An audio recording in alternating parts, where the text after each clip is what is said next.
In today's episode, Karen and I are going to be talking about the importance around maybe participating in the various challenges that happen throughout the year and how you can use those prompts and daily challenges as a way to grow your creative practice and also maybe help yourself out of a creative slump.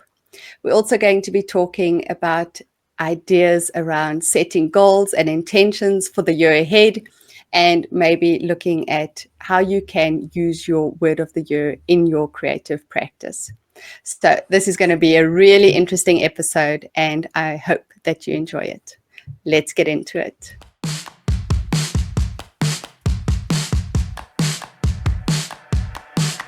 Gotta get messy and show the world you growing as an artist. And you're free to be yourself. You got a dream, you need to start it. Stick together. Get messy says you're formally invited to a community where you can find people that spark the feel of excitement. Too many art supplies, not enough time. No, it's tough, and so you must find a way to feel some connection. We got a lot of people with the same kind, a great mind. We here for you, a platform so we can hear your views. Time's yours, forget yours. I know you bored of them same rules.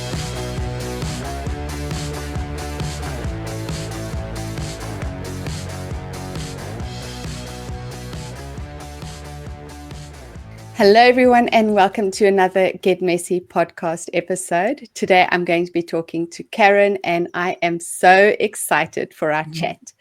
Thank you so much for saying yes to joining me today, Karen. Thank you, Claudette. It's such a treat to be here. Thank you for inviting me to the podcast. So for those that are listening, do you maybe want to give us an introduction to who you are? So my name is Karen Liz. You can call me Karen. I'm a mixed media artist. I love art journaling. That's my passion.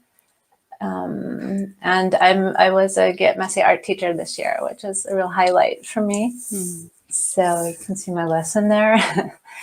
And I'm a mom of 3. I'm American. My husband is German, and we live in Germany. And yeah, we have 3 kids. They are basically grown up. The youngest is 19. So, yeah, but I'm living the dream, living in Europe. That's me in a nutshell. Fantastic. Do you want to share how you got into art journaling, maybe? What did that journey look like? That's a good question. I've been thinking about it because it's kind of hard to say exactly when it started. There's different moments sort of in my life where I think that's when you really got into it. But in a certain way, I think I was always a journaler at heart, even as a child, because I kept diaries and I would glue pictures into them and stuff way before art journaling became a thing. The thing that we know now. But let's see, I got really into scrapbooking when my kids were little, and just sort of family life. I just really loved taking photos of everything and documenting it.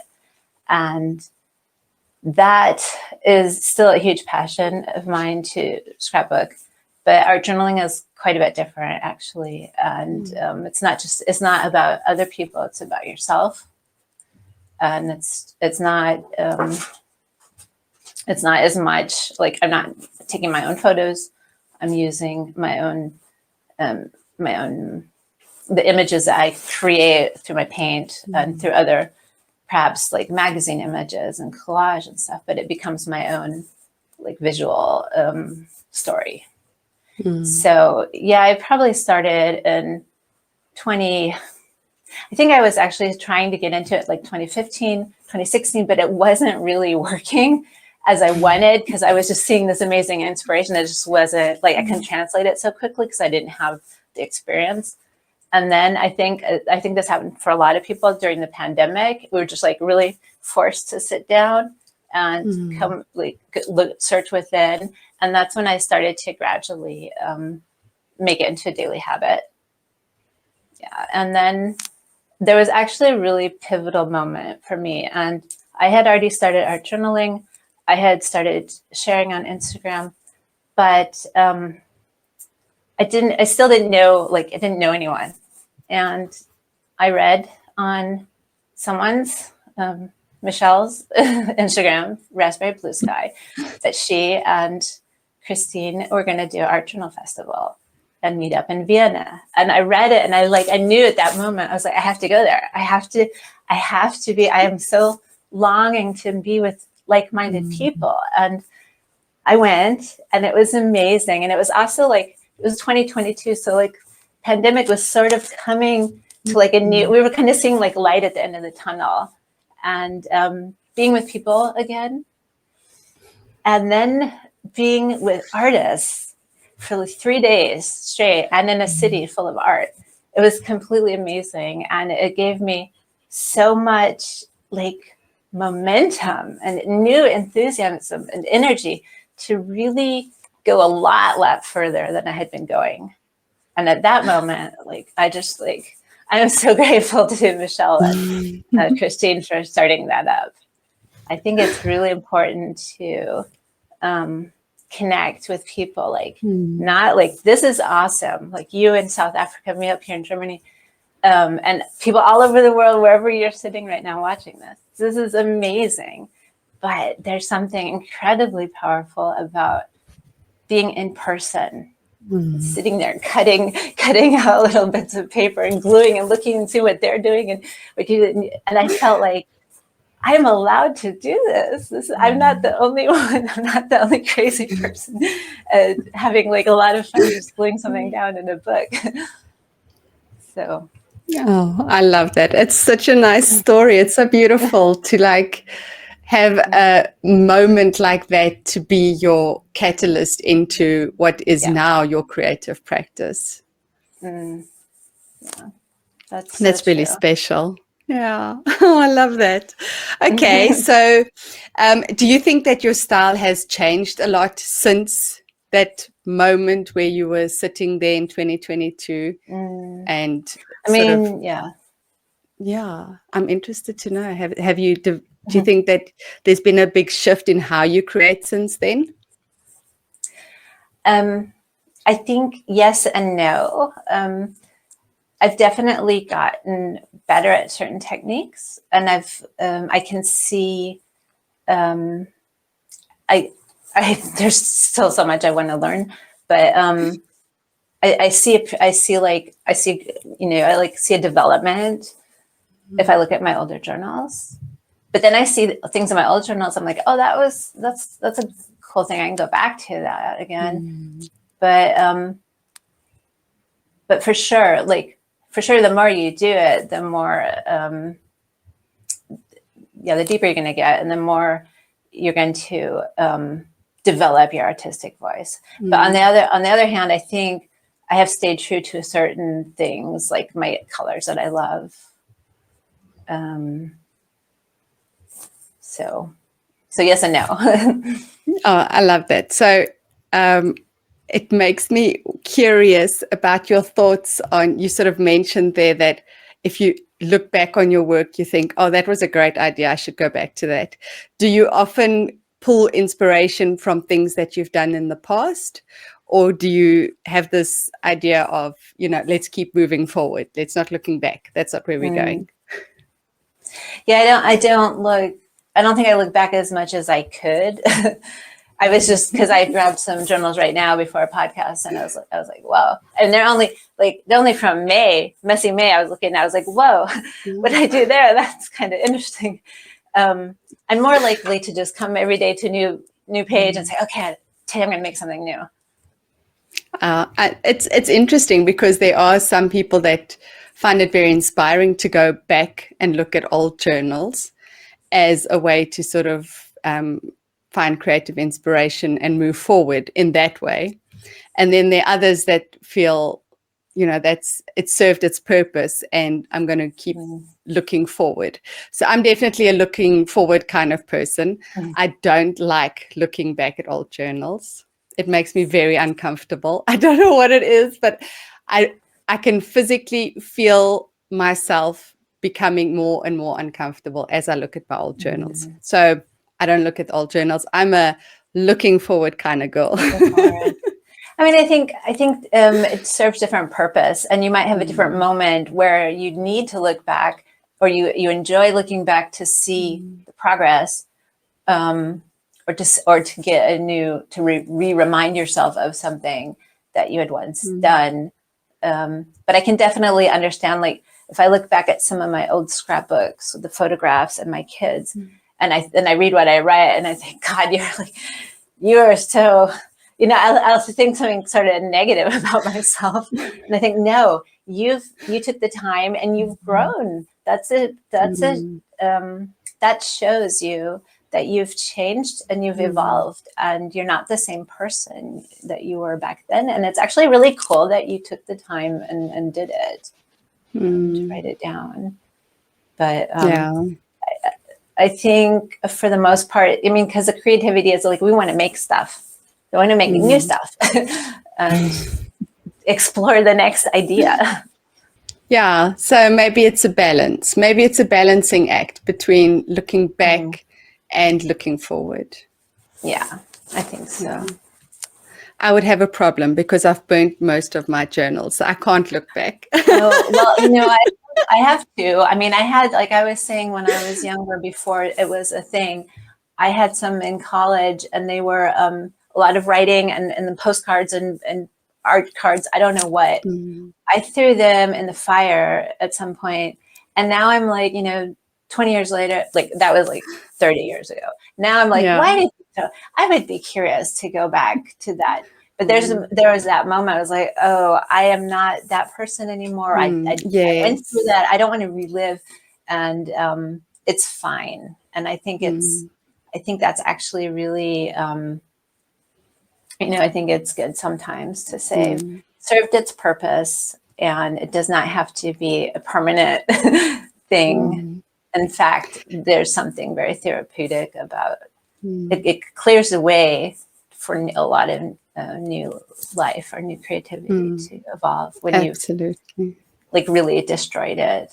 Yeah. And I think too, for me, it's a lot about the process, right? So once I've created it, it's done its job. It served its purpose of being a process that I enjoyed, or that made me feel better, or made me feel less anxious, or whatever it is. And so it's done. I don't feel the need to hold on to it then, or even to look back on it, because I wasn't trying to create something I loved.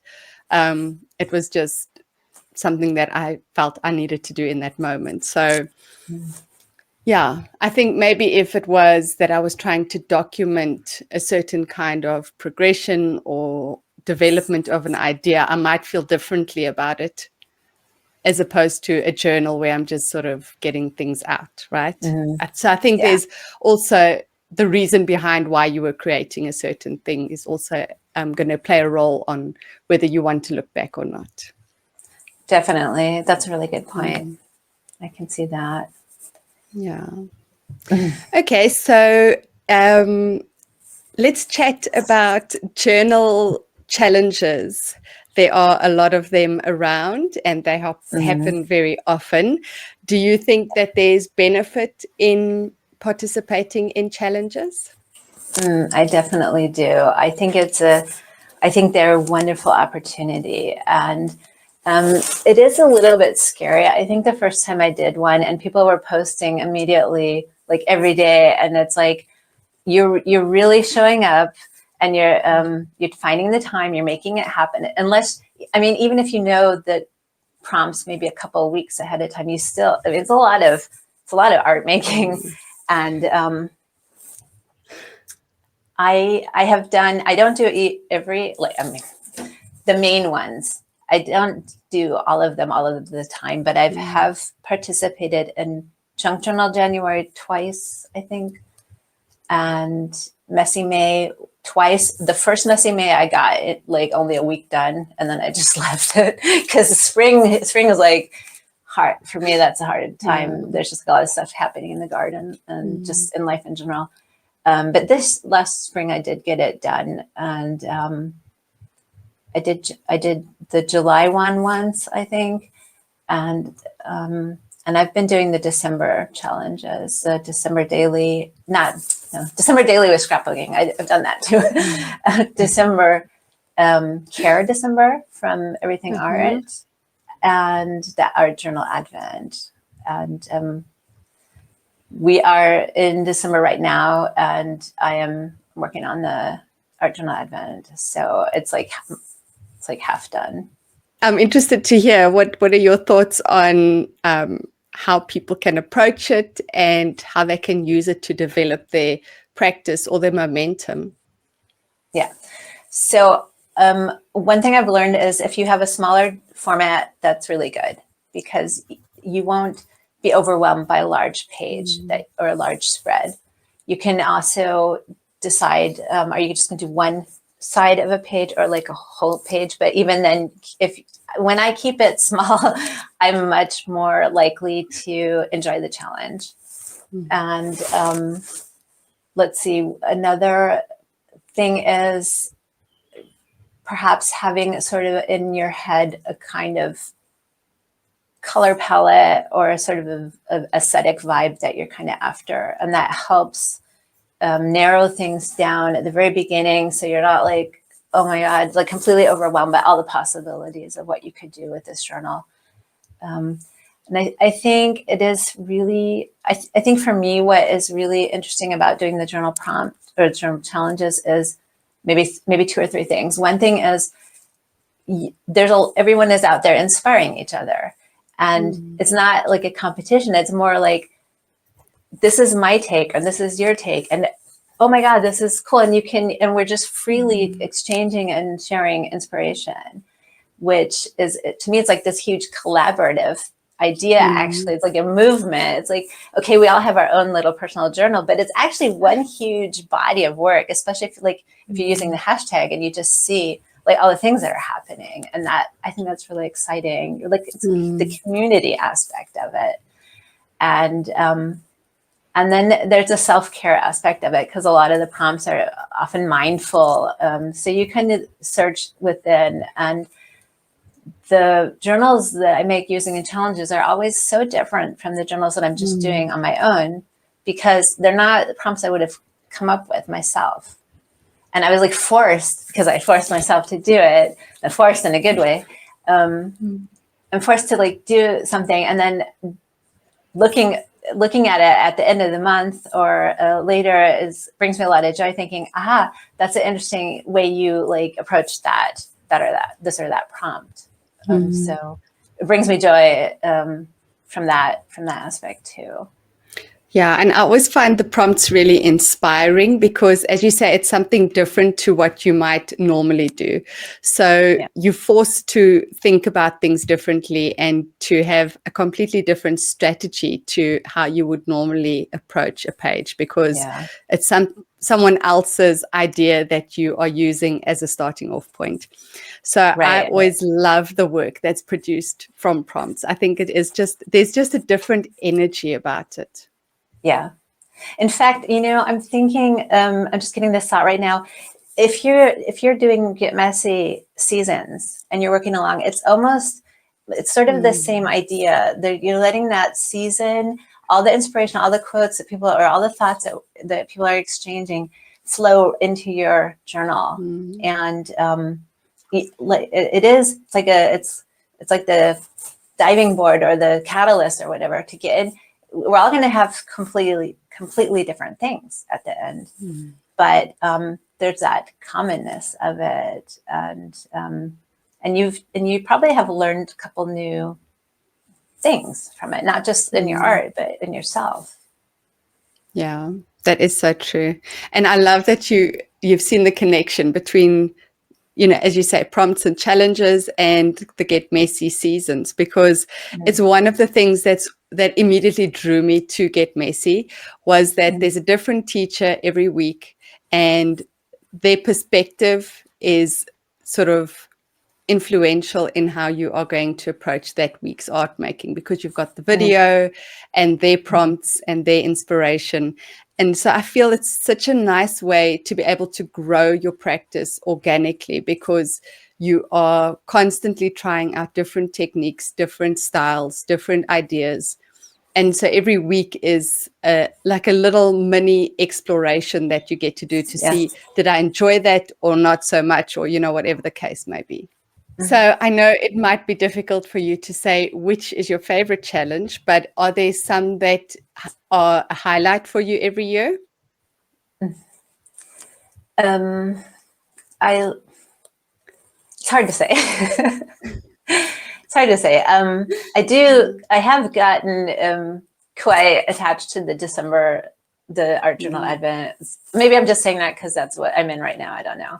But this is such a busy time of year, and like there's all this stuff going on, and it's almost counterintuitive. Like, now I'm going to do a challenge.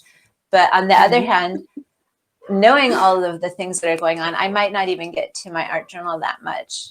And this brings me to it, definitely brings me to it. And they're very mindful prompts, and that's the whole idea of carving out that time for yourself, for your self-care routine, which in our case involves,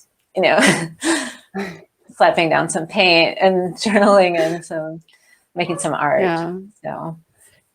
Yeah, I was just going to say self-care, right? Especially in a busy season, taking some time just to make art, to sit down and say, okay, I know it's crazy, but for my own sanity, I just need, whether it's 5 minutes, just to, as you say, slap down some paint, scribble something with some pastel or whatever it is.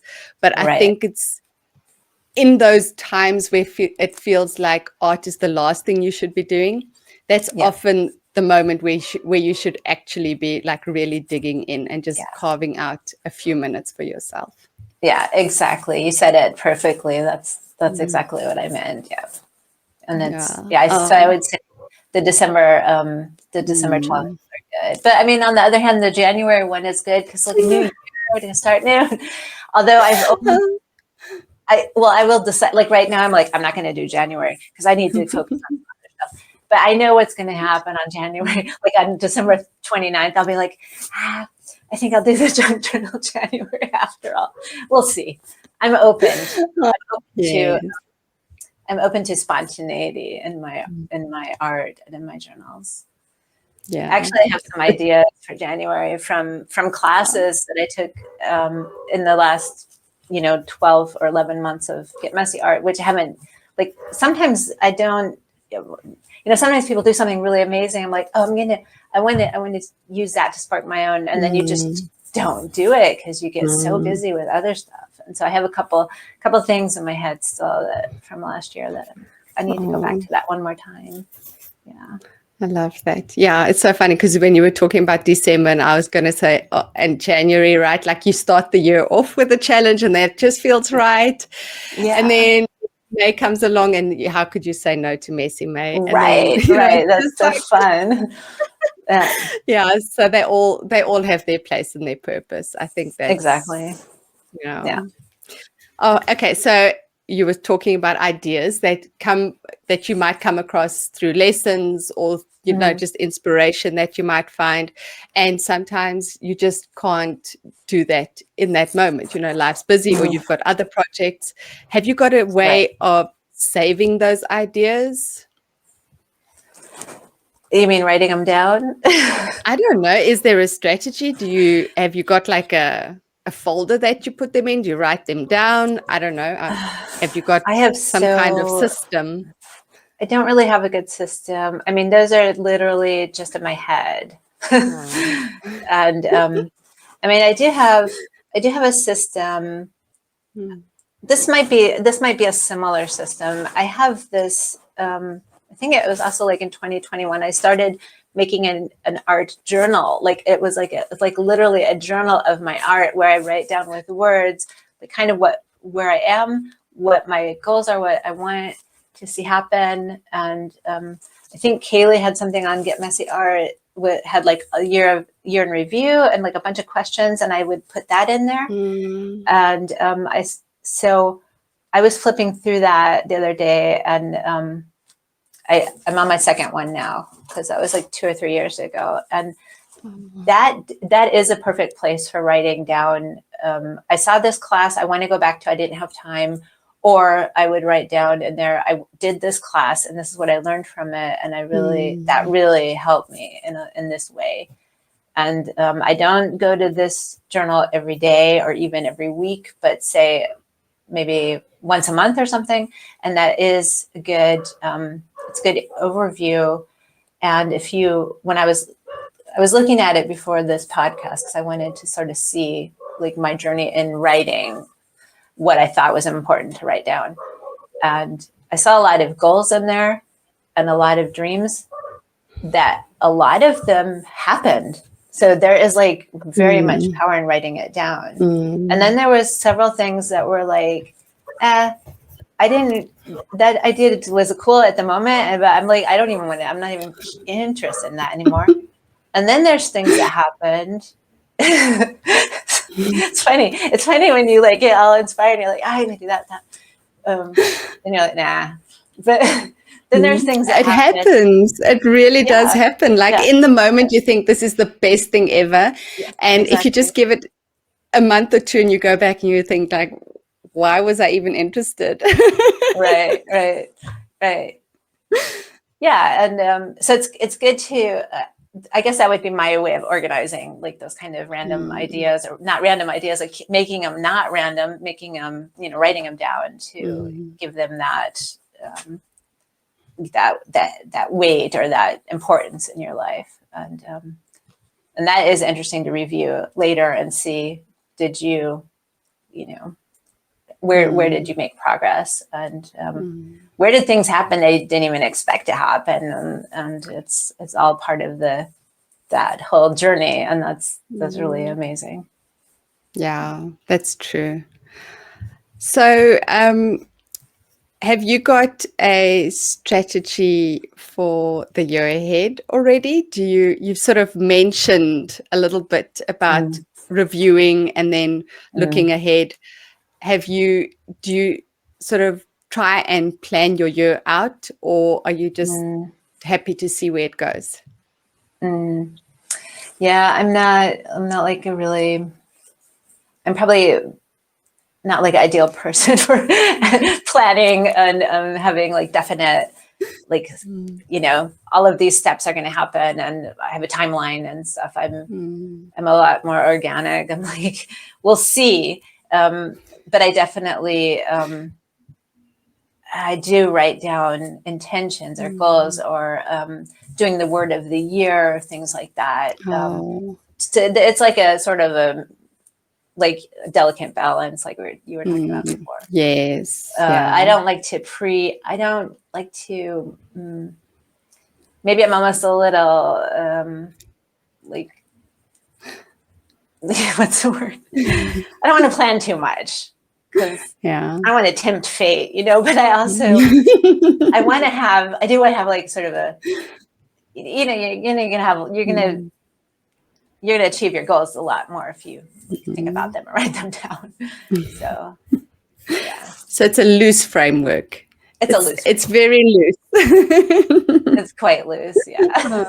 I love that. I think it's, for me too, I don't like feeling pressure, right? I don't like having this.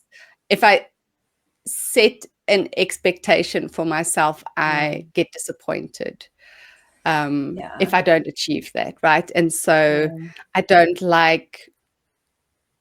feel like I'm setting myself up for disappointment if I try and push too hard on the expectations. Right. So I understand this idea of like, I've got intentions and maybe a focus for the year, but not hard and fast goals or plans or, things like that. Yeah. So what was your word for 2024? My word this year was wholeheartedly. And it was the idea of, just with my whole heart, everything I do, not like kind of halfway do it and be happy, but like being thorough and doing things with the intention of my heart. And I haven't chose next year's word yet. Oh, not okay. Oh, that's exciting. That was the year before was Shine. I really that was a really good one. to meditate and work through on. I felt it was very powerful. So I have a couple ideas in my head right now for next year, and still thinking about it. Do you do the word of the year too? Yes, I do. So for this year, my word was rooted. And yeah, so last year my word was expand, and I felt I needed, like, that for me was an outward motion, like expanding outward, and I needed something that made me feel grounded and like bringing me back down, to sort of reconnect again. And so rooted felt like a good word to sort of balance out that expanding That's energy. really right? interesting to have like those two, like not opposites, but definitely different directions or different focus. Yeah, I've noticed that I tend to do that. I tend to go one way one year and the next year the opposite direction. It's just since I've been doing the word of the year, that's kind of how it's always been. So That's really interesting. yeah. So for next year, my word is intention. That's I'm good. excited for that That's one. a really good word. Yeah. Yes. There's always so many words. Like, it's not easy to choose. Yes, exactly. Sometimes right. it comes to you and immediately, like, that's it. And yeah. Yeah. So I was talking to one of the Messians, and she was mentioning that she had, if she chooses a word, then she sort of looks at words that can connect to it. And then one year she had chosen one of those words. So there were 12 words, one for each month of the year. And so she was working in it in a more holistic kind of way, because each month had a different focus that was still connected to the one word, but different aspects of it within a year. So that's also quite an interesting approach to take to a word of the year. It is, because I think I think you can even sort of forget about your word, like, and that would keep you connected to it. Yes. Yeah, very much so. Yeah. Yeah. So I thought that was a fun idea. It's a nice way of sort of freshening it up a bit, like changing up how you approaching the word of the year. Yeah. Yeah. And I think it's a powerful practice, having a focus for the year, So I think it's worth putting the effort into choosing a word. I do too. I think it is very powerful. And I think even if you do kind of forget about it during the spring or summer, and then you come back to it, but it's there with you the whole year subconsciously. And it can be very powerful. Yeah. So do you create journal pages around your word of the year to help it stay alive in your mind? I should have done more. I mean, because I got out my prompt journals because of the podcast, and last year I made a whole nice page about my word of the year. Oh, and I haven't done anything. I should actually reread all these things I wrote down. I haven't done too much. I've kept it in my heart. I've kept it in my mind, but I haven't really dedicated a page like that with writing it down. Yeah. Perhaps it would be a good practice to remember that, and maybe say once a month I will do an art journal page on, even if I don't have all those. I mean, having 12 different like aspects of the word is an incredible idea, but even if you don't want to go that far, you could just say every first of the month I'm going to remind myself of my word of the year, or something like that. Yeah. I'll remember that. I'm going to write it down for next year. I love that idea. Something else that we're doing this month in the Zine Club is we're creating a zine. Each of us is creating a personal zine of our work, our favorite work that we've done in 2024, or our least favorite work, so that we can document what we've learned from it or whatever it is. And so one of the suggestions too was to document the work that you felt captured your word for 2024? That's good. That's really good, because I think you could probably flip through your journals and say, oh, there I was definitely into that Yes, vibe. exactly. Yeah. But what do you mean you're making a zine? Like, are you taking photos of or scanning your work and then? Yes. Yeah. We're going to scan it in, or take photographs and sort of just create a very easy pamphlet stitch of, pamphlet stitch zine of our work in it. So, and then we share it, right? The idea behind the zine club is that we would then swap the zines. So we would get 2 people to send the zines to, and we receive 2 zines in return. So it's going to be really fun to get like a little magazine of someone's 2024 art. Yeah. That is amazing. That is such an incredible idea.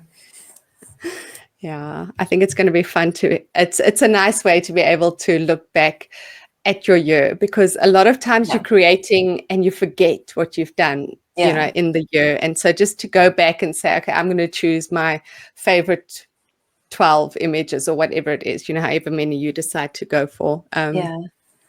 But you just can I look ask back you, and actually, yes, yeah, ask, let's hear.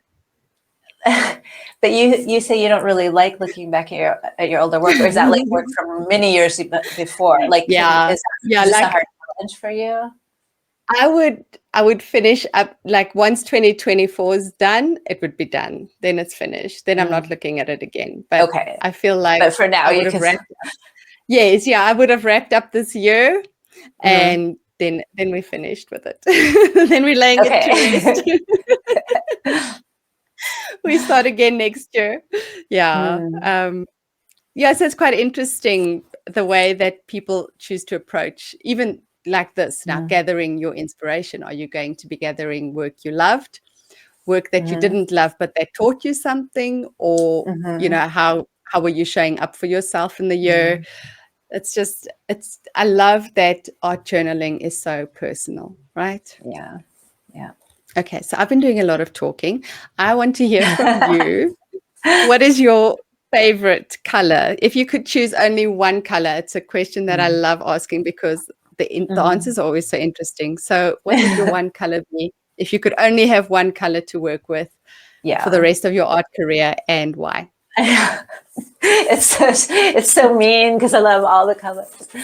But I think I would have to go with like an aqua turquoise color. Oh, so okay. I love pink and stuff, and I love blue, but that aqua turquoise sort of mint color, it's just been with me all my life. It's like I had a bikini in that color when I was like 5 years old. I love the ocean. I love the sky. I live here in the forest, but there's a big river, like the big Rhine River is it's right out my window basically. And that river's flowing right to the ocean. And I like, in my heart, I'm like a mermaid, I think. That's a really weird answer, but I just love turquoise. I mean, it's like everywhere. I like my coffee cup, and the decorate, like the kind of colors in our house, it just shows up over and over again in like my decor. And it's like this perfect, it's soft and it's, I don't know, it's delicious, and I just love that color. I can hear from the way you're describing it that you love it. And I love that in my heart, I'm a mermaid. I think that's perfect. The color that you've chosen definitely says mermaid. I love that. Oh, that's a good answer. So where are you gathering your inspiration from at the moment? What is it that's really got you wanting to reach for your journal and create some art? That's such a good question. To be really honest with you, I am in sort of a journal funk right now. I'm kind of in a block. I'm not really, and that's why I'm doing the December journal. It's like keeping me active here at the art table. But I'm kind of like not really sure. I'm just in one of those little phases where I'm like, I'm not really sure what I want, where I want to go next. And those are part of the journey, those phases and blocks. And I mean, it'll come back. So I'm not worried about it, but I don't really have a good answer because nothing's inspiring me right now. Don't feel alone, because I am 100% there with you. I am in a edit journal funk, right? I don't want to create anything right now. And I have just decided there are seasons, right? You go through these phases. And if I think back to last year, this time, I felt the exact same way.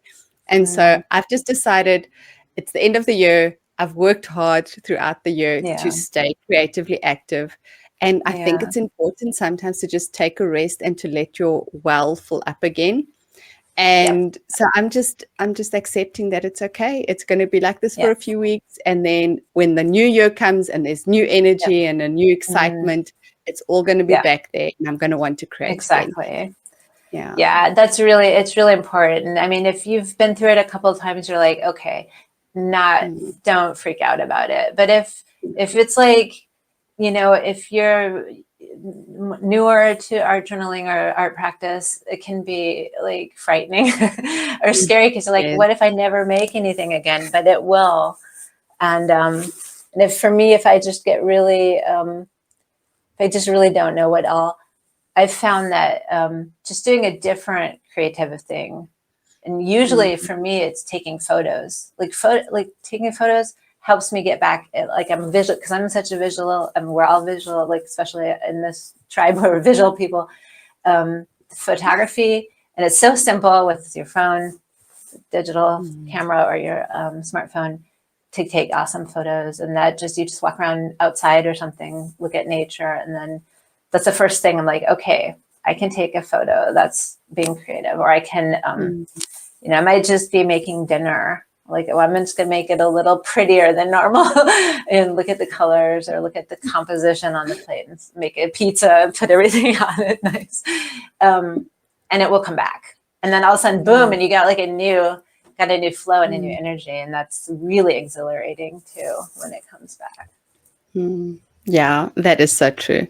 But I think especially at what you were saying about it being frightening in the beginning stages, I think what makes it so scary is that when you discover art journaling, you just can't get enough. It feels like you have to like consume all the videos and use all the supplies and make as much art as you can.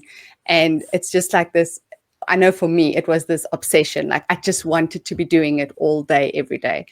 And then one day you wake up and it's gone. It's like, it's gone. There's nothing. You don't want to do it anymore. And you just think, was that it? Is my excitement for this new discovery over? And I've got all these supplies now. And what if I never ever make anything again? So it's like it happens overnight, right? I think that's the frightening thing is you just wake up one day and it's gone. But in the same token, one day you wake up and it's back. Exactly. Yeah. You've just got to trust that it's coming back and just wait for it. Exactly. You just have to trust. Don't lose heart. And it's totally normal to have ups and downs. So you were mentioning that because you're in the slump, you are especially now leaning in onto this challenge so that you are just creating something, even though you might not be feeling like, you have to do this, but it is, you are doing this to keep yourself sort of ticking forward in terms of momentum. So is that one of the strategies that you would give to people if they are feeling like they're in a creative block, is to just try and find something that can help you to create every day? Yeah. I mean, that's a good question. Is it important to still do something every day? Or is it important some days to actually say, no, I'm not going to do anything. I'm just going to take a break and like refresh. And I will do that. I don't create. I like to create every day. But if I'm having a day where maybe I have the whole day, I have time, but I'm like, I just don't want to, then I don't. Because But then on the other hand, there's days where I feel like I'm sick, I have a headache or something, but I want to, and I know, and I feel better after I do it. So I think you have to listen to yourself and see what works for you. But I don't force. I mean, the whole idea of art journaling is not to force. It's nothing. There's no expectations. There's no forcing. This should be gentle, and it should be fun and make you feel good. So I love that. Gentle, fun, and make you feel good. Yes. Right. If you feel like it's necessary to do something every day and you're like, I just want to spend 5 minutes, then make a collage that only takes 5 minutes, or scribble down something and say, I did something. I did it. Check it off. Yay. And I feel better. And it doesn't have to be amazing.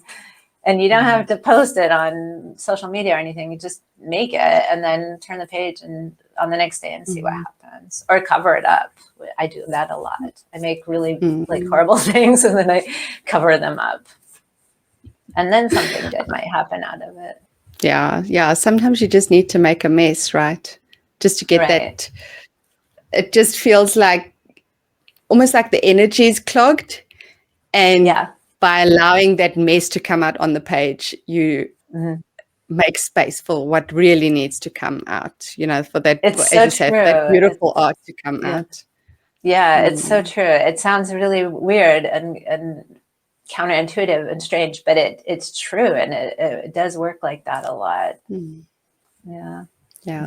I think a lot of people that are scared of letting that ugliness out onto the page because they feel like it's them that's created bad art and not that bad art needed to come out. So I think there needs to be a shift in how you're thinking about it, maybe. Yeah, that's really good. That's really good to think about it that way. This is just bad art that needs to come out. Maybe almost like if you're I think they say that if you're really angry, you could like punch a pillow or let the energy out. Yes, it's sort exactly. of the same thing. Not get it all bottled up inside. Yeah. Let out the ugly art. Exactly. That is the message. That we should start a campaign. Let out the ugly art, so good stuff will happen. Let out the ugly art. Yeah. Well, it's true. It is true in a way because we're told you should always make really awesome stuff and art. I mean, at least in German schools, they grade your art in art class and stuff. It's like crazy.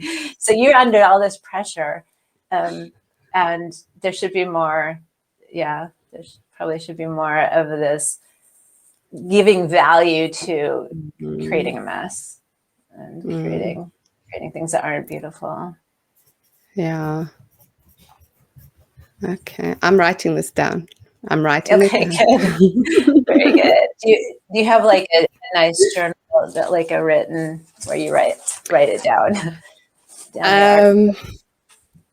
Yes, I think I've got a journal problem at the moment because I want to document everything, like the books that I'm reading, and I want to take notes on those books, and I want to keep lists of things that I want to do or that I have done. Yeah, so I write it all down, but then it all gets jumbled up. So I'm trying to work out a system so that I can refer back to it and it actually makes sense, because I don't know, when I open those books, it's just like words everywhere. Yeah. I hear you. I know exactly what you're talking about. That's why I started doing this one notebook just for art stuff. And then I have like another journal that is like evolved. I'm sure you know Julia Cameron and Morning Pages. So at first I was like many years ago, I was like, okay, I'll do this stream of consciousness Morning Pages. And that evolved into a practice of definitely writing into a journal 2 or 3 times a week, depending on how much I need it. And just writing out all those notes, or maybe writing down the books I'm reading, or like just the stuff, like the actual stuff that's happening in my life, but mostly like all my crazy thoughts. And those are funny I don't really read them again, but if I do, kind of like you just do the same, it's like the same thing over and over again, which is good to notice, like to be aware of it. you would just need a library to house all the books for your books. Oh no. Right. Yeah. Right. So that was one of the ideas behind the morning pages, right? Was that Julia Cameron was saying that you can only write down a certain thing so many times before you actually take action. So if you're complaining every day about, I'm trying to think of what's a stupid example. If you're complaining every day about the weeds that are growing in your garden and you just write every day, the weeds, the weeds, the weeds, at some point one day you're going to say, okay, that's enough. I'm going to go pull out the weeds. Yeah. So it is interesting that, you know, it works. It definitely works. You notice yourself writing the same things over and over. And at some point you think, okay, well, you know, I need to do something about this. How many times can I still write about it without actually taking action? Right. It brings it to awareness, to your awareness. Yeah. Yes, absolutely. Yeah. Yes. I love that. Yeah. Writing stuff down is powerful. So for someone who is wanting to deepen their creative practice, what are some steps that you would suggest that they maybe try implementing? Okay. I mean, having a space is one of like the most essential things. And it's like, if you get your own room at some point, that's awesome. But I understand it's not, you know, I understand it might just be a corner of your bedroom or something, or a corner of the living room or the kitchen. And even having that is awesome. But I think it's important to have that space where you can have some of your things nearby, that you're not always getting everything out. Having like some art supplies ready to go, because that will just give you a lot more, it just will like catapult you more quickly into that daily practice. And another thing I was thinking about recently was, like, back in 2015 or 20, like those last years of that decade, when I was like, I want to do more mixed media art, I want to explore this more. So many of the things, like I would read books, buy books, or art books, or I would see something online, but they weren't really working out very well for me.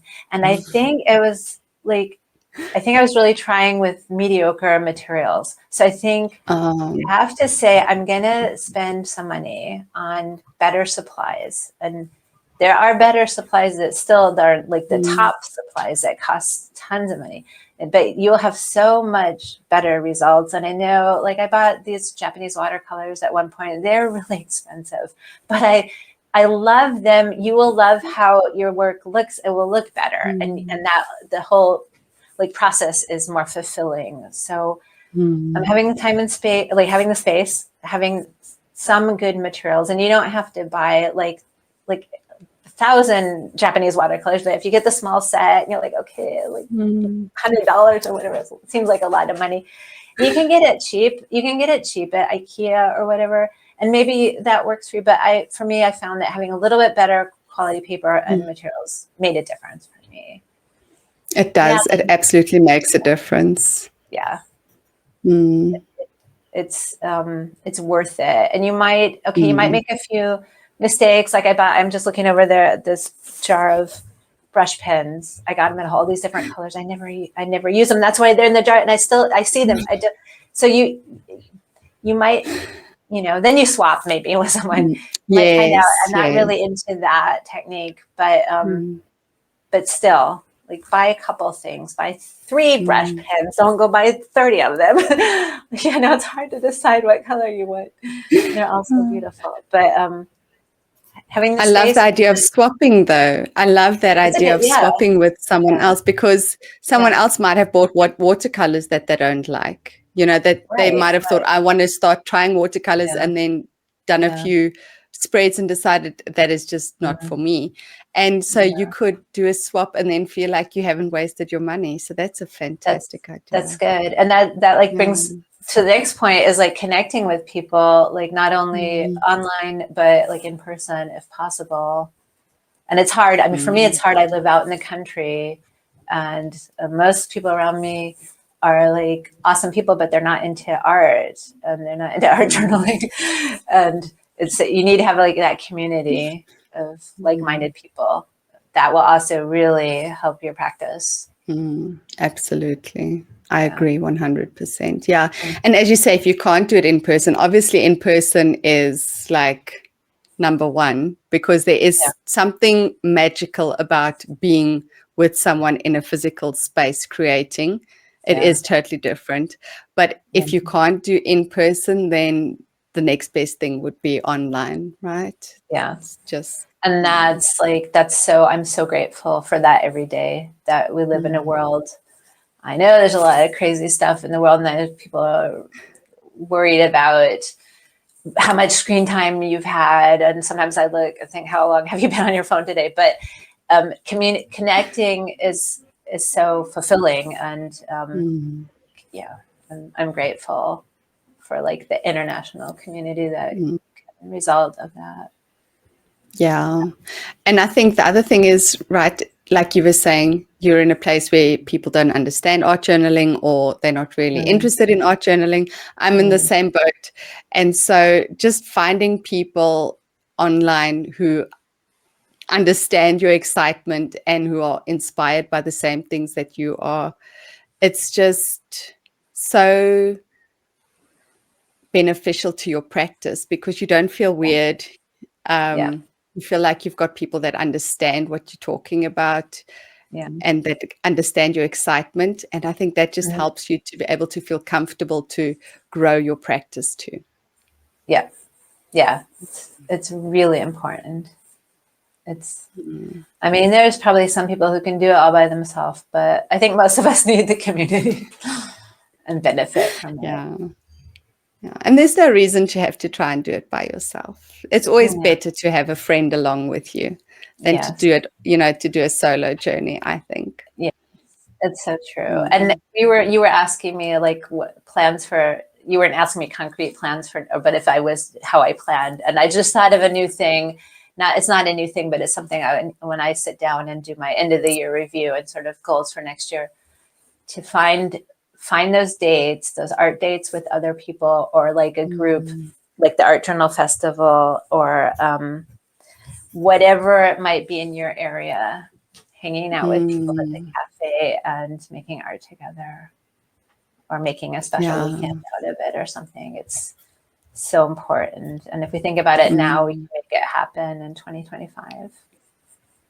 Yes. And if, as you were saying, like, I mean, there might be festivals and things happening, but if there aren't, arrange a weekend and invite some of the people that you know that could maybe meet. You could meet halfway or whatever it is, and you could have a weekend of creating together. That's a fantastic idea. Goals for 2025. I mean, it might almost seem too late to be planning, but I don't think it's too late yet. No, it's never too late. It's never too late. That's true. Sometimes the spontaneous things are the best. Yes, because there isn't time or room to overthink it, right? You just have to go for it. Well, thank you so much for chatting to me today, Karen. It has been such a treat to be able to pick your mind and explore all things journal related. Thank you so much, Claudette, for having me and asking such interesting questions. And I hope that the listeners are inspired. I hope everyone out there enjoyed this hour. Happy art journaling.